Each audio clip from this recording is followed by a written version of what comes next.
I'm Glenn Tiffert, a research fellow at the Hoover Institution, and on behalf of myself and senior fellow Larry Diamond, with whom I co-chair Hoover's project on China's global sharp power, I'd like to welcome you to the first in a two-part series in which we hear and learn from African voices about the issues that are on their minds in their country's increasingly complex relationships with China. Today, in a companion event exactly 1 week from now, we're going to travel from one end of Africa to the other, from the island nation of Mauritius east of Madagascar in the Indian Ocean to the Gulf of Guinea off of Nigeria and Cameroon, and to points in between, namely Zambia and South Sudan. We're going to be talking about mass surveillance, infrastructure, corruption, environmental equity, and natural resource extraction. But most of all, we are going to be talking about how African people and nations can strike more equitable relationships with China and other external partners, and how civil society plays a critical role in holding African elites and governments democratically accountable.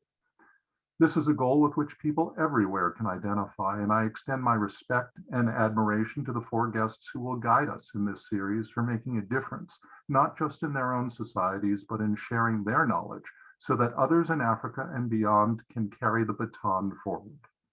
Before I turn to today's panelists, I want to share a word about how we got here.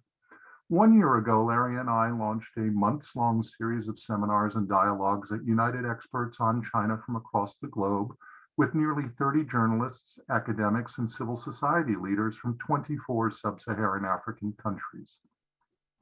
We shared what they knew and, most importantly, learned from their first experiences. Today and next week, you're going to hear a sample of some of the knowledge they are giving back. All of them are distinguished and courageous, and so it's time for me to get out of the way and to hand the mic to them.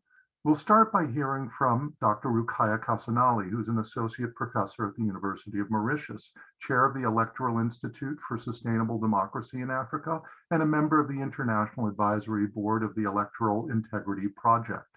She was a Reagan-Fussell Fellow at the National Endowment for Democracy in 2011 and a Draper Hills Fellow here at Stanford in 2015.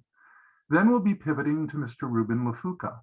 Mr. Lifuka directs Riverine Ltd, which is an environmental and governance consulting firm in Zambia, and he's the vice chairman of Transparency International's Global Board of Directors.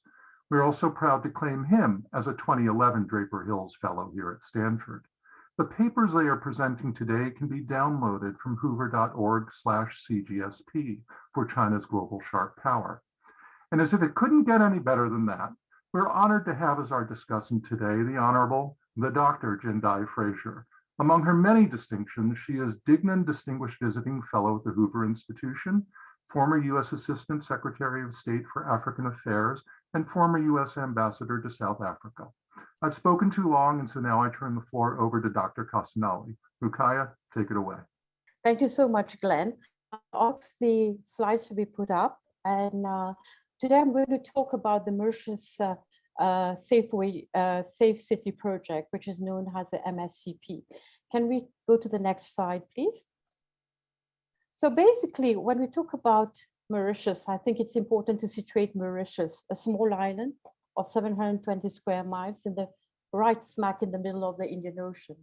In fact, at the center, Mauritius is at the center of what we call the most strategic sort of zone, geopolitically at the crossroads in terms of the Indo-Pacific, in terms of the commerce route. So I think Mauritius is seen as a very important sort of a country to be positioned as a partner. It also has a very important exclusive economic zone of some 2.3 million square kilometers. For example, it has a number of territories. One of the territories that it holds is Diego Garcia, which is a disputed island with the Chagos Islands, Diego Garcia. So I think there are some interesting elements tied to Mauritius in terms of its position, in terms of its geolocation, in terms of its crossroads between India and Africa, and within that corridor of the Indo-Pacific that I just mentioned. It also has been part of the traditional partners, being colonized by France and the United Kingdom. It has had both UK and France has imported trade partners and diplomatic partners. The US also has a very important trade and diplomatic partner, and India, where around 70% of its people hails from. What's interesting is although China has had very important relationship with Mauritius some 50 years ago when the island became independent, we've seen over the last 5 years, sort of an accrued, sort of an accelerated presence of China.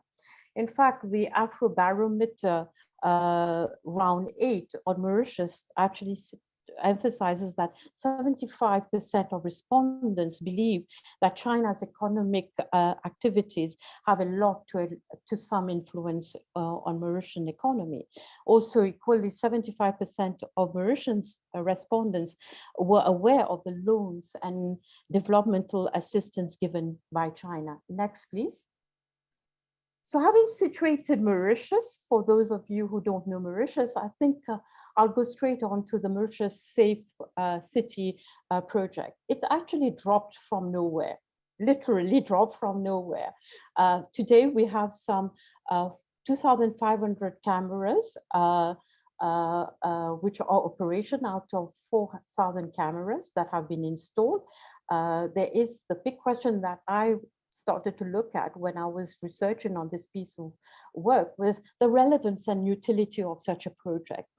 The question that I asked myself, is this really a priority project for Mauritius when we have need for projects and development assistance and on issues linked to, you know, water, to road infrastructure, to hospital, to social housing? Why a Mauritius Safe City? Who pushed for it? That's a big question that, you know, on a number of occasions I hit a number of brick walls. But after inside knowledge and talking to a number of people, I understood that, you know, this was an unsolicited bid that came from Huawei at the beginning of 2015. And basically this unsolicited bid came after, you know, there was some discussion around the need to upgrade the CCTV camera of the Mauritian local police. So the question that came up, how did we go from just mere upgrading to CCTV camera circuits to a full-fledged, full-blown Mauritius Safe City project? So as I started to look into and dig into and try to sort of bring the various puzzles together, I realized this project was replete with a number of red flags. Next, please. The first red flag that I encountered was, you know, the issue of surveillance. For me, the Mauritius Safe City was pitched as, you know, security, safety of citizens. That was the official discourse. That was the official narrative that was coming from the government, from the various stakeholders that were involved in the Mauritius Safe City project. And the official mention of the Mauritius Safe City project came during the 2016-2017 national budget. There was a small paragraph that mentioned that we shall have a safe city, and that was basically with the aim of bringing about and ensuring security and safety of citizens. But again, as I started to investigate, look into the project, I asked myself whether that was really the case. Was security and safety really the aim and objective of the Mauritius Safe City? For me, you know, as we started to look at the infrastructure, the nomenclature of the Mauritius Safe City project, we realized that it has a potential for facial and number plate recognition. It has access to sensitive data, right? So again, we start to realize whether security is not in fact a facade for degrees or levels of monitoring, of control, or ultimately whether it would be a full-fledged surveillance type of network. The other element that brought me to a number of questions was the lack of clarity in terms of who really had oversight and control of the data that was being pumped out 24/7, 24 hours, 7 days a week. Was it the Mauritian police? Officially, the Mauritian police is supposed to be the custodian of the Mauritius Safe City Project, right? That's what the government, the Prime Minister mentioned in Parliament. But it seems also that the government online service sort of has access to the database. So a lot of confusion, lack of clarity in terms of who has access to the data, who owns the data, and how can the data be used. So that was something very, very sensitive and important to sort of understand what would happen, in the years to come. And for me, the question that I started to ask myself, are we actually building a digital infrastructure network that in the years to come could become a tool for some form of political control, some form of political repression?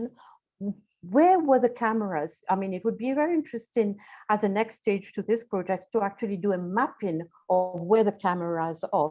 Are they in the backyards of political rivals? Are they in areas which are sensitive in terms of, of certain areas? So I think that's important to understand, where is that digital infrastructure being mounted? And I think I pitch it again, the fact that Mauritius is losing a lot in terms of its democratic credentials. The VDEM report that came out last year in 2020 actually catapulted Mauritius to what we call, among the 10 countries that are actually going down the authoritarian sort of track road. So that, for me, created a lot of unrest, a lot of unease, whether that digital infrastructure was not going to be used for, for more sinister sort of processes around repression, control, and monitoring, and ultimately become a surveillance type of network. Next, please. The other red flag that really brought and grabbed my attention was a total absence of transparency and accountability. In fact, it was completely cloaked in opacity. So the first element that we really saw around opacity and lack of transparency and accountability was the award of the contract. There were a number of clauses of confidentiality that were sort of anchored in the in the Mauritius Safe City project. For example, the contract between Mauritius Telecom, which operates the Mauritius Safe City project, and the Mauritian police, which is the main actor, the contract was not available for any sort of visibility. It was deemed confidential. It was deemed there was a non-closure disclosure clause to that, and no one could actually pierce through that. The second contract that no one had the capacity to look at and to actually have an understanding was a contract that Mauritius Telecom and the Exim Bank of China signed. And here it's important to mention that the loan that the Mauritius Telecom contracted from the Exim Bank of China to run and to manage the Mauritius Safe City project was actually the government of Mauritius acted as a guarantor for that. So the big question was what was being done and how was public funds being used.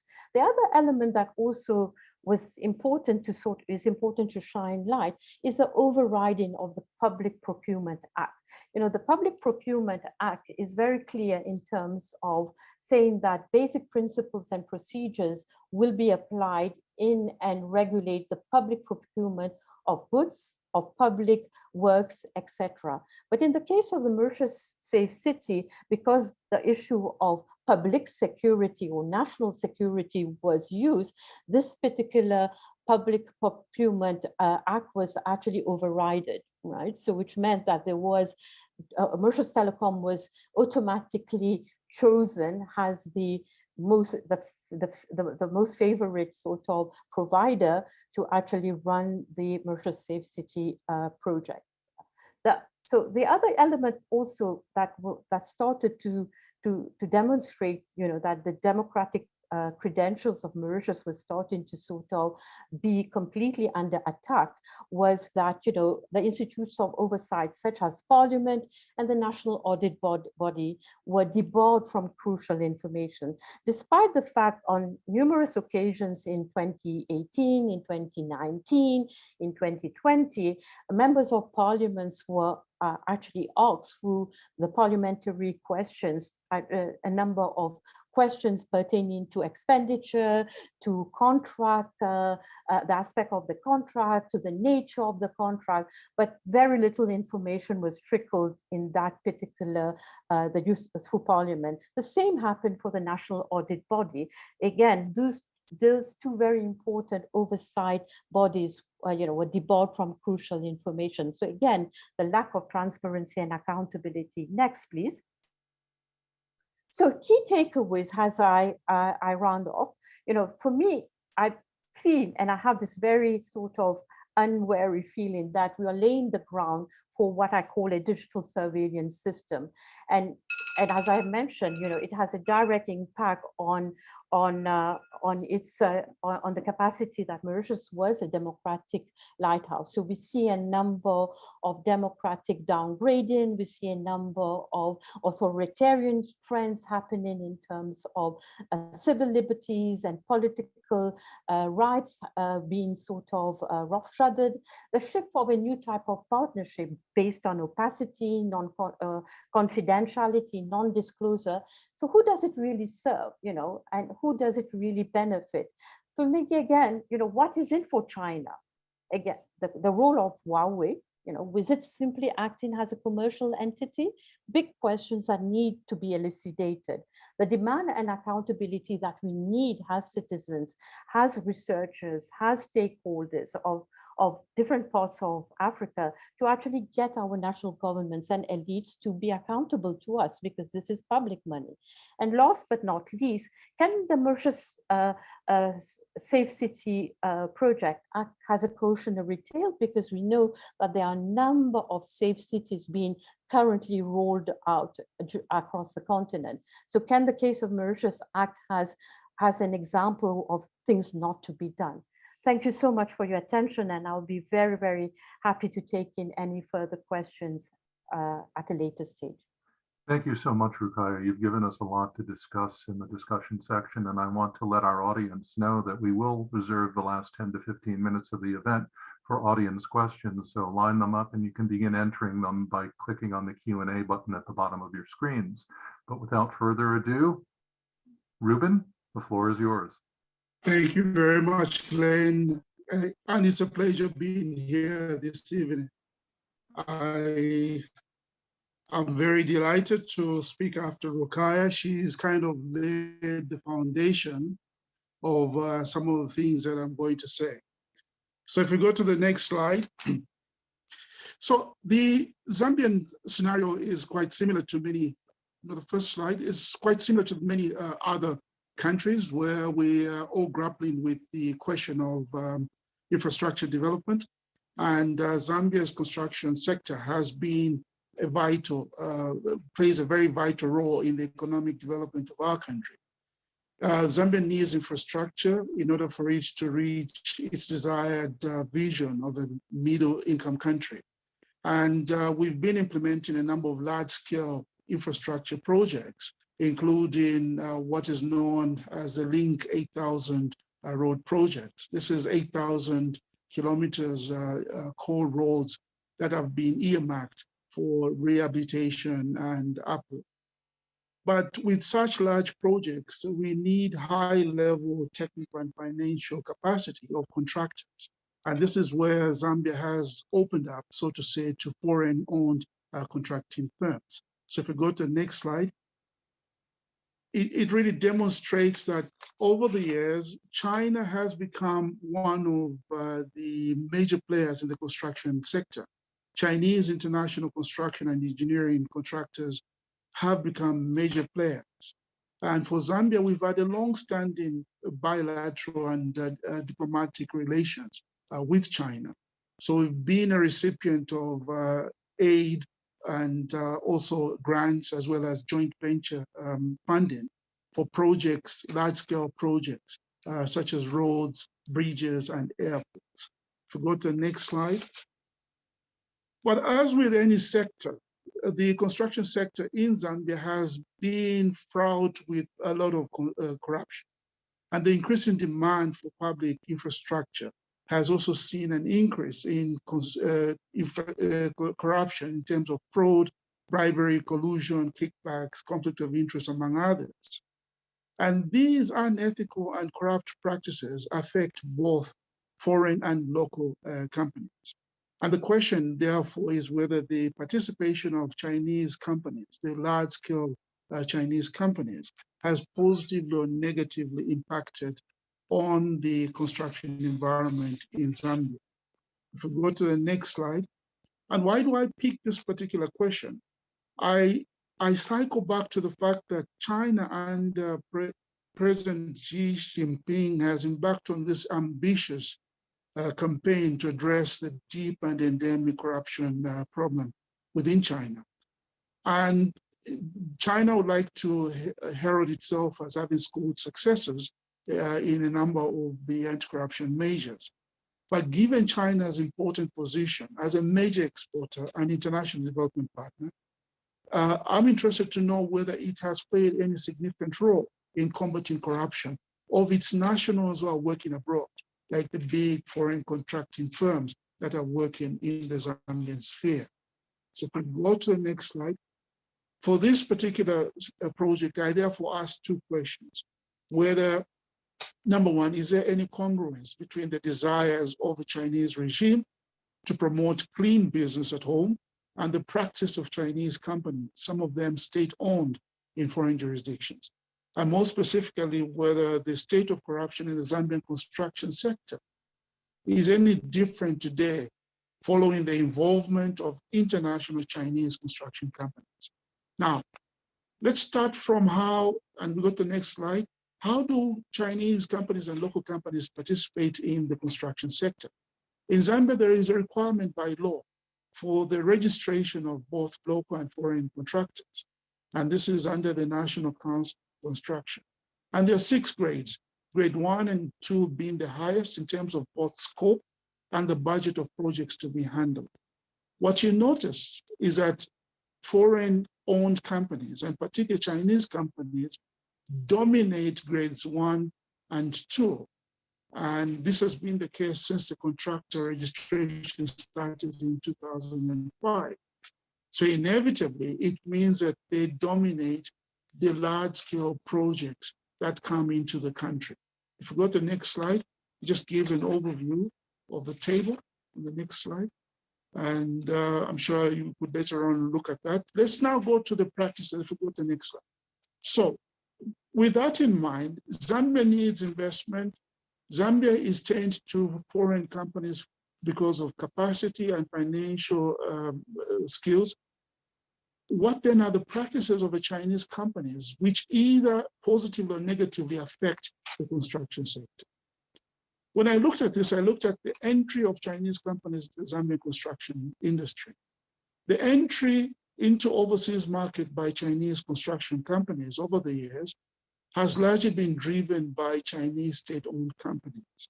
So these were companies that were commissioned to undertake infrastructure aid projects on behalf of the Chinese government. Go to the next slide. What that entailed is that government-endorsed projects enable Chinese contractors or Chinese companies to secure low-cost capital from Chinese banks to facilitate startup costs, mobilization of personnel and equipment. These state-owned enterprises entered the market, but did 2 things. They entered the market, executed the government-funded project, but they also subverted the local environment. And ultimately, a number of the state-owned enterprises have stayed on.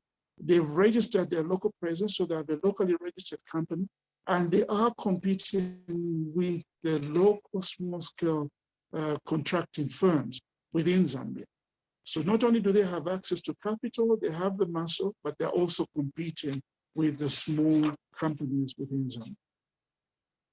The next practice, if we go to the next slide, is the undercutting of competition. So the entry into the Zambian construction sector by the Chinese companies came at the expense of other foreign-owned companies, many from Europe and South Africa. So Chinese companies did undercut local rates and operated on a profit margin of under 10 to 15% compared to the average margin for the construction sector of between 15 and 25%. This was their way of entering into the market and dominating the market, pushing out the competition and becoming the main players, so to say. The third practice that I looked at, if you go to the next slide, has to do with preferential and supplier-driven financing arrangements. Project financing from China quite often comes as a package. And this is a case when you look at large-scale road projects. So the Link 8000 project I talked about, it is not only tied to the funding, it is also tied to the selection and participation of primarily Chinese contractors. So for this reason, if you look at the Link 8000 project, 16 out of the 23 contracts that were tendered were contracted to Chinese companies. But further, the Chinese companies have been awarded numerous other projects which are funded by either Exim Bank or other funding agencies from China. Go to the next slide. But in addition to the loan financing, which comes from bilateral arrangements or Exim Bank, etc., we've also seen a new trend of supply-driven financing from Chinese companies. And this is referred to as contractor-facilitated initiatives.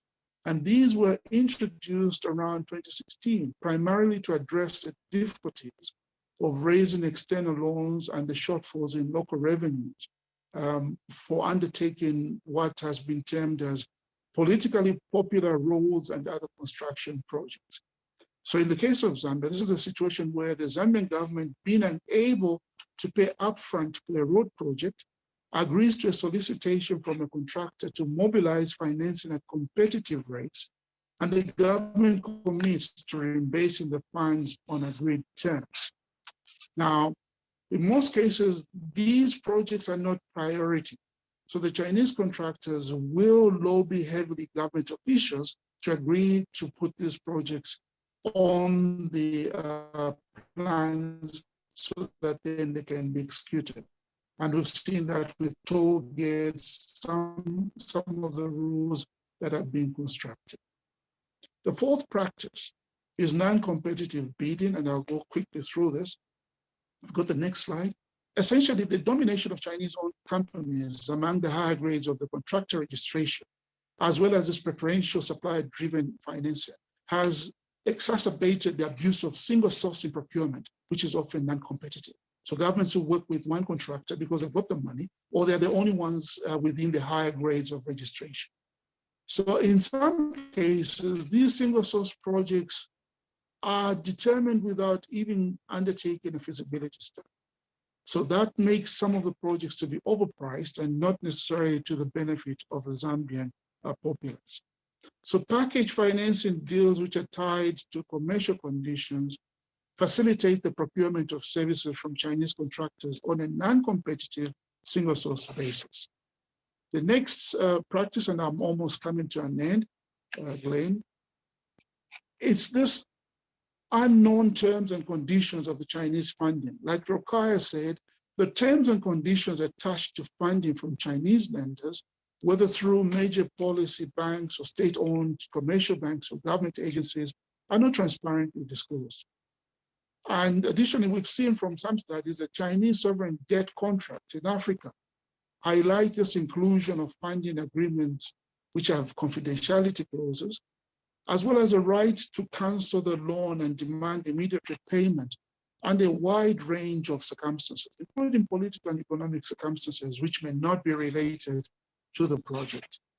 So all these are problematic. And what do I conclude, therefore, in this paper? One, the involvement of Chinese companies in the Zambian construction sector has brought with it new dynamics and challenges insofar as combating corruption is concerned.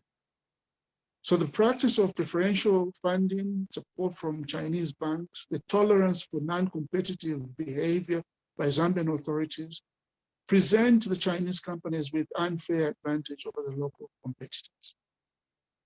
And the robust anti-corruption campaign by President Xi Jinping that is undertaken at home has not quite reflected in the relationships that China has with bilateral countries such as Zambia.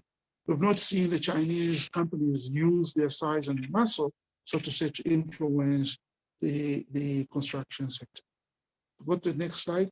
So China should influence positive change by promoting transparency in the large-scale infrastructure projects involving Chinese companies by, one, removing non-competitive conditions that are part of financing packages, but also ensuring full adherence by both local and foreign companies, owned companies, to public procurement laws and regulations. And to be consistent with the anti-corruption campaign, the Chinese government should not prohibit the full publication of terms and conditions for all project financing, including bilateral loans. And lastly, in the last slide, the Zambian government should equally improve its own negotiating capacity and ensure the Chinese investment complies with internationally accepted open contracting standards in financing and procurement of large-scale infrastructure projects. Thank you, Glenn. Thank you, Ruben, for an excellent presentation. And I think that kind of summarizes, or leads us to that pithy saying that transparency and sunshine is the best disinfectant. I want to hand the floor over to Jendai to lead the discussion with our panelists today. Thank you.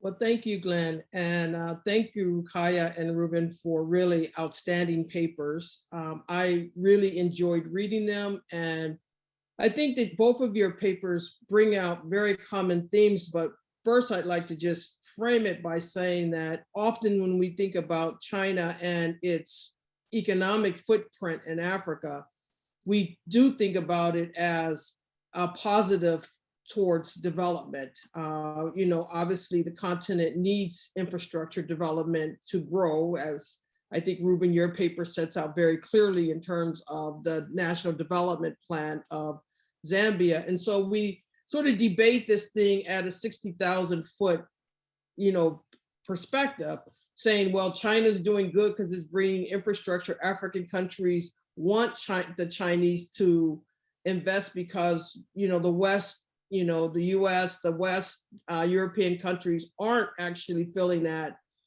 gap, and local companies don't yet have the capacity at scale to fill that need of great infrastructure development. But what your papers do is really allow us to dig into the nature of the relationships and dig into the nature of the infrastructure development project. I like to call it debt financing, China's debt financing development approach in Africa, and really look at the modus operandi and with greater nuance and a critical eye about how, in fact, China is moving so rapidly and what impact that has on society, on the relationship between local or national stakeholders and their government, the relationship between China and these African countries, and then really on the, as Ruben, you last stated, the international standards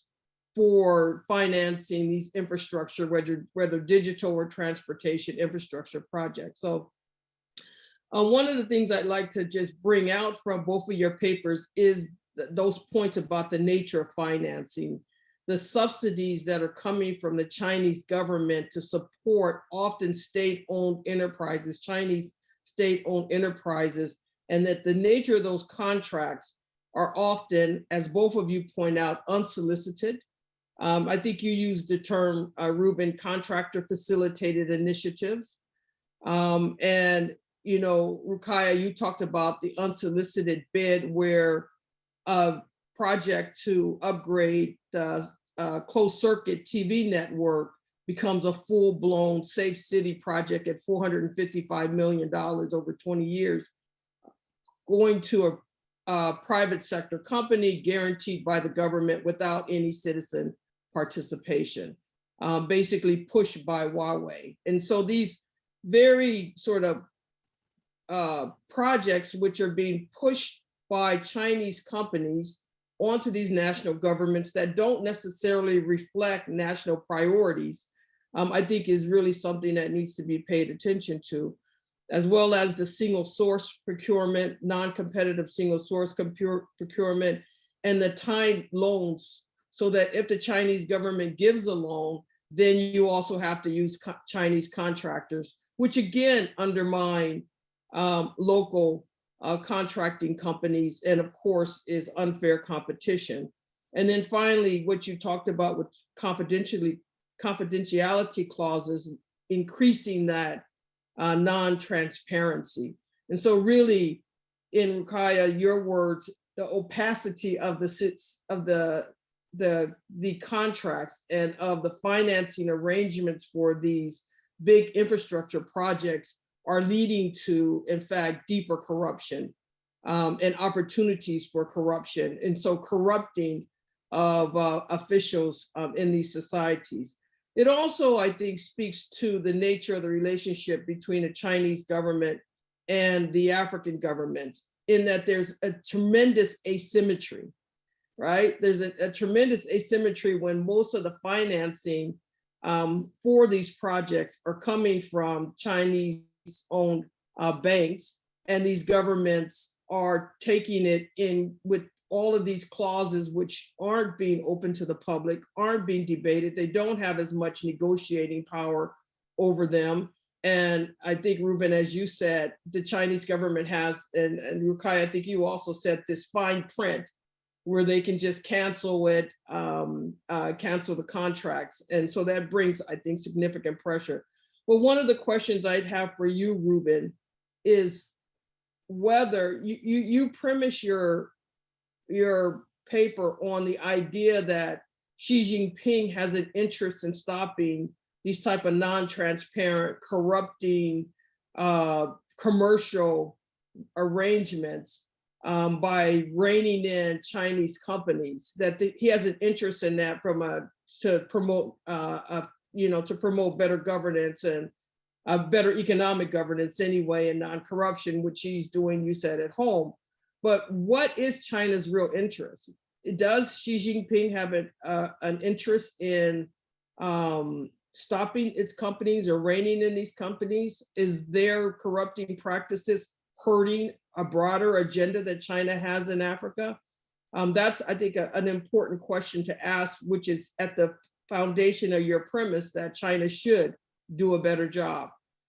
And Roukaya, one of the questions I have for you is, it's very clear that there is a danger of a surveillance city with all of these cameras. And I think your idea of doing a mapping to see exactly where they're located and how they're positioned vis-a-vis, opposition politicians and others and activists from civil society would be extremely important and interesting. And you said that the premise of your paper is, where did this thing come from? It sort of dropped out of the sky, right? The question that I have is, can there be a legitimate national interest in security, right? Clearly cameras can help with, stopping crime, preventing terrorism. What is the picture of security in Mauritius? You related the movement towards this safe cities with a deterioration in the relationship of the Mauritius government with its traditional allies, the UK and the US, over the Chagos Islands and Diego Garcia. And so maybe there was a window for China to get its foot more in, but you also talk about the Prime Minister's party also having a very long-term relationship that goes back some time with the Chinese Communist Party. But you're in a region, we see northern Mozambique, we know the Comoros Islands, you're in a region where there is the threat of terrorism, right? How does that real need for quote unquote safe cities measure up or balance with your concern about a surveillance city? And so then the last thing I would say is that when we look at the modus operandi, again, in more nuance that you guys have provided in this paper, what strikes me is how these contracts are undermining accountability between national governments and their citizens, between national governments and their parliaments, between national governments and the regulatory authorities that are in those societies to prevent this type of corruption. And so it's really corroding. You know, both Zambia and Mauritius have had strong traditions of rule of law. You know, corruption is in every society, but they both have had strong traditions of rule of law. They've had strong traditions of the overturn of governments through electoral processes and nonviolent processes.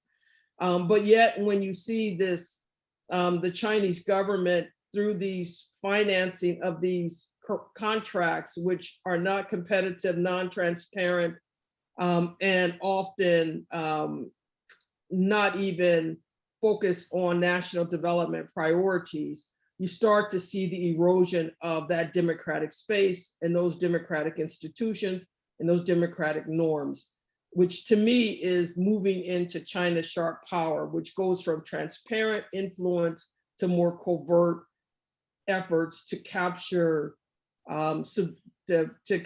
capture elites and export more authoritarian practices. So I'd ask if you could respond to maybe the specific questions and then the general perspective on this question of what are China's interests and how are these contracts or these programs affecting democratic governance in your society and accountability and transparency. Thank you, Jendai. Roukaya and Rueben, may I suggest that you each address the specific questions that were directed to you individually first, very briefly, and then we can open up to the broader questions that touch on both of your papers. And Roukaya, please. Thank you very much. Thank you, Jendai, for those extremely important questions. So diving directly into terms of the security picture in Mauritius, I think Mauritius has always been pitched as a safe place. You know, I mean, one of its most important economic pillar is tourism, and tourism do come when you have a safe island. So I think the island is safe, but over time we've been seeing that the island has actually been has become the crossroads for a number of illicit trading. We know that the island is washed by a number of drug-related sort of networks. You know, there's a whole issue of upgoing issues around, you know, a number of crimes that are happening. But now talking about the rationale behind the safe city that you question or you mentioned, whether, you know, the trade-off to have a safe city can help in terms of furthering the safety dimension of the island. I think there was a particular episode last year or the year, sometime the year before, sorry, where a political agent was murdered, was killed. And when the safe city images were actually solicited, the images were not available. You know, it had disappeared, it was not available on the cloud. And that poses a question of the relevance of a safe city when we're talking about a case of murder and a number of crimes. The issue around safety and security, which you pitch in terms of that region around terrorism and the whole issue around the Indian Ocean islands, I think, you know, recently Mauritius leased one of its island, Agaliga, to India with the understanding that it was actually going to be about safety and security of that region. So I think there is an undercurrent, there is a backdrop of the requirement towards safety and security and national security and ensuring that, you know, maritime security. But my question is that this has been used, unfortunately, a little bit as a screen to actually sort of legitimize the presence of, you know, of those security mechanism, which for me can easily be used for more sinister purposes, because I think that the manner in which the government is moving, the current ruling party is moving, its acceleration towards certain authoritarian traits doesn't really give me enough sort of leeway to believe that security is the overriding mandate here. So I think it can be used for the wrong reasons. That's the first issue around security, the security landscape. The issue around China's general interest in this part of the world and in Mauritius, I think, it's very clear that China wants its presence in Mauritius is linked to the fact that it needs a military presence in the Indian Ocean. China is the only country that doesn't have a presence in the Indian Ocean. India has with Agaliga, at least in terms of the security, safety. The US has it in Diego Garcia. France has it in neighboring Réunion Island, but China's nearest presence to the Indian Ocean is up in Djibouti. So I think there is an interest of actually securing at least some form of presence in this Indian Ocean region, and Mauritius probably is being used to probably access that sort of geopolitical presence. So I think these are the intention behind China's pitch in Mauritius, because don't forget, Mauritius is a small country, and it's interesting to also see that Mauritius, China uses small countries or small points of entries to actually sort of leapfrog. So I think this is my reading of the intention of China short power in this part of the world, and specifically in Mauritius. Thank you, Roukaya. Rueben? Thank you very much, Glenn. Just to pick up on the point that Roukaya has made, I think China's interest in Africa is essentially to extend its presence as part of its desire to be a global player. They have extended their commercial interests to countries like Zambia, resource-rich countries like Zambia, and so many others. So number one, the interest is on a commercial line. When we started off after independence, there were social projects like the Tazara, the rail line that was constructed. But over time, the commercial interests have become quite prominent. The problem is China would like to extend its commercial interests in countries like Zambia, but playing by their own rules away from home.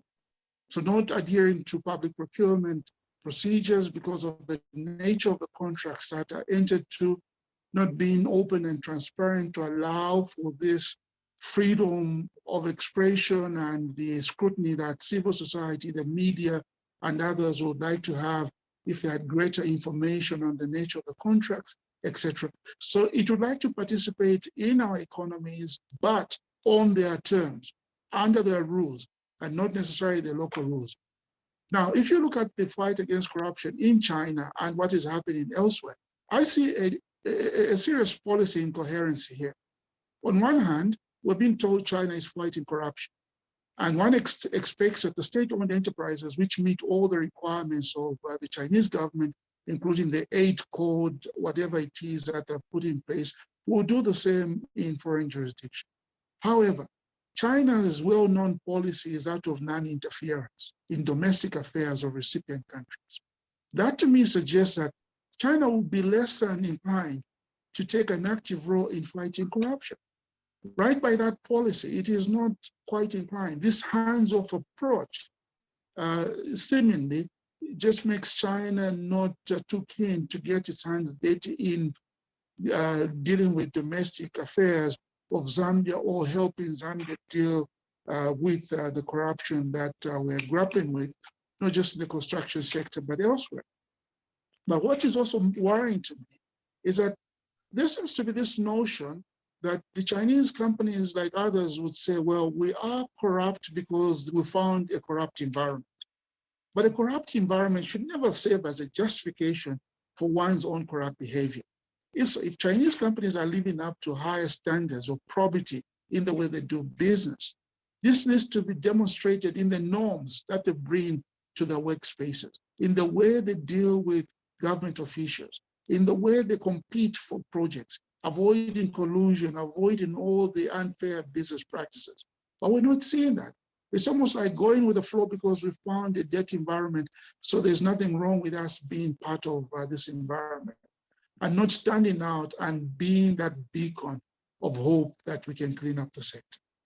Powerfully said. Before turning over to our audience Q&A, I'd like to give Larry Diamond an opportunity to pose a question. Thank you, Glenn, and thanks to our extraordinary presenters. These are great papers. I'd like to note that both of you are prominent leaders of civil society, not only in your countries, but more broadly in sub-Saharan Africa. And Rueben, of course, you're vice chair globally of Transparency International. So I wonder if you could speak to the response in your two countries and more broadly. How is civil society responding? And Glenn, if I could just weave in another question since from Oliver McPherson Smith, since time is running short, Rueben, maybe you could also respond in terms of how Zambian companies are responding to this distortion of the business environment in their country. Thank you very much, Larry. Civil society has slowly started working up to the fact that not all that glitters is gold. Yes, we've seen some good work so far as construction activities are concerned, but it's becoming apparent that we need to dig deeper, even in what looks like soft power, having Confucius Center, expanding the broadcasting house in Zambia, helping the media. We need to start understanding, or having the party-to-party exchanges. We need to understand what is driving China. Is it just their good-heartedness that they're coming into Zambia, or there's much more to it? So we're seeing and are working within civil society in the broader advocacy to start drilling down into some of the reasons so as to create a better relationship with China. So that is something that is happening not just in Zambia, but we're seeing that even in other parts of Africa. And even at TI, we now keep talking about the impact of China in the anti-corruption movement. How is China's conduct helping us deal with the international challenges of corruption? Zambian companies, the response has been varied. Some of the Zambian companies have now tended to just focus their energies on being subcontractors to the Chinese companies, whilst others have really put up a strong fight, indicating that the collusion which is happening in this sector needs to be addressed, asking for better terms as governments negotiate for financing for major projects, asking for greater oversight by Parliament over international agreements of this nature. So we've seen a varied response to the China's dominant factor. Yeah, thank you, Larry. I think this is an extremely important question. I think in the case of Mauritius, I mentioned that Mauritius has always been seen as this democratic lighthouse in the African continent. So that has always been has created a little bit of what I call a laid-back reaction from Mauritian citizens, always hearing and pandering that we're #1 in Africa, so why bother? We are really doing good in terms of the classification and the very categorizations of us being a functional democracy. But I think over recent time, and that the turning point for me was the Wakasho oil spill, which happened in 2020, which was the moment of wake-up time for a number of Mauritian citizens that after a long time took to the streets in hundreds of thousands to actually protest. And in fact, it was the first protest against government to tell them to get out and to leave. So I think there has been what I call an awakening of civil society. There's this understanding, for example, in the Afrobarometer round of responses that the 3 in 4 Mauritians or respondents are aware that China is lending loans and giving developmental assistance to Mauritius. So there is an awareness of the presence of China. But having said that, I think China is also really sort of unpacking the big banquet in terms of really nurturing, people to people relationship, investing a lot on networks and scholarships in terms of training of the media, scholarship programs. We have the Confucius Institute. We have a number of, of company related, and Huawei has invested a lot in the Huawei Seeds of the Future, the Huawei, training academy based at the University of Mauritius. So I think there's a whole network that is being weaved in terms of showing that China is extremely open and really sort of, a very giving nation to Mauritius. So I think what's happening now with the Safe City, and that has really been an opportunity for members of parliament, for the opposition, for oversight bodies, for the media to actually come together and try and shine light on some of those what I call dodgy projects. So I think there is this understanding, this awakening now. And I think people are now understanding that, that their rights, which have for a long time been taken for granted, their political rights and their civil liberties are starting to be endangered. So I think this awakening is really a positive outcome. And I think what really needs to be happening at this point is a much more organized and coming together of civil society so that the impact is there. And I think it would be also great to sort of see a coalition, not only in Mauritius, but among sort of African countries where you can actually make a greater impact. So I think that's extremely important. And if anything that comes out of China's presence in Mauritius would be that, civil society could really be that moment to really wake up and act. Thank you for contributing to the awakening. Exactly. Now, as we pivot to our audience Q&A, we only have a few minutes left, and so I'm going to package some of the questions together and ask you to respond very briefly. But I think this is important. One of our audience members asks, of what relevance is the colonial legacy in Africa with respect to these questions, particularly regarding the traditional relationship that Zambia and Mauritius each have with the UK, the US, and France in particular for Mauritius. To what extent does China fit into that? Is it awakening new neo-colonialist fears? And then secondly, related to that is, to what extent in all of this infrastructure development is there transfer of skills? Are Chinese building these projects? Are they teaching Zambians and Mauritian citizens to build these projects and to manage them? So let me just turn it over to you at that. So maybe I could start. Yeah, go ahead, Rueben. Go ahead. No, go ahead, Rueben, and then I'll take it. Great. I'll just speak very briefly to this. New neo-colonial these fears, yes, we've seen this, and it's become a very big political topic. In 2011, the whole political campaign for elections was premised on the fears of the new China, neo-colonialism that was coming through the projects and the work that they were doing.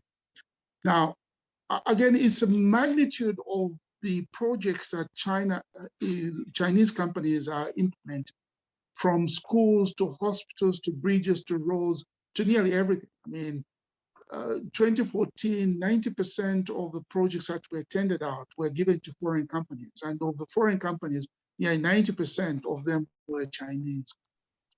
So that feeling is really being stopped in the number of people. But also it relates to the second question about the transfer of skills. The concern that has been there is that for most Chinese projects, we've seen not only the companies coming to work in Zambia, but also bringing skilled and unskilled labor to work on the projects, with only a few being taken on board from Zambia.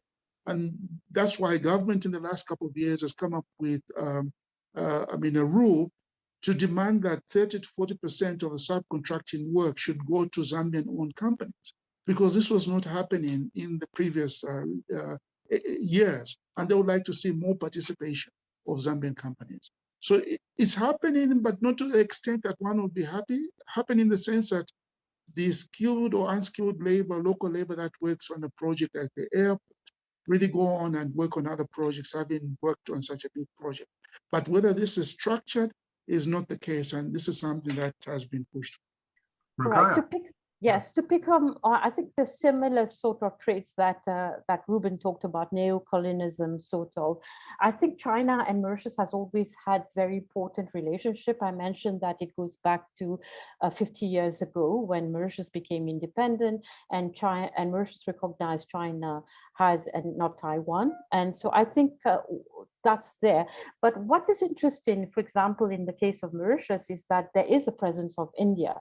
And I have been noting that the presence of India seems to be a way of dampening maybe certain orders of China, because there is what I call a push and pull between China and India, and there is a sharing of big infrastructure projects between India and China. China has done the dams, the airport, the state broadcaster, a number of of road infrastructure, but India has also taken a number of big infrastructure projects, like one that is being done in terms of the light railway. So I think for me, China is seen as a way as well as negotiating a new partnership, because I did mention that Mauritius seems to be a little bit in the cold with its traditional partners, the UK especially, and the US. So China seems to be a convenient partner when things seem to sour with your traditional partner.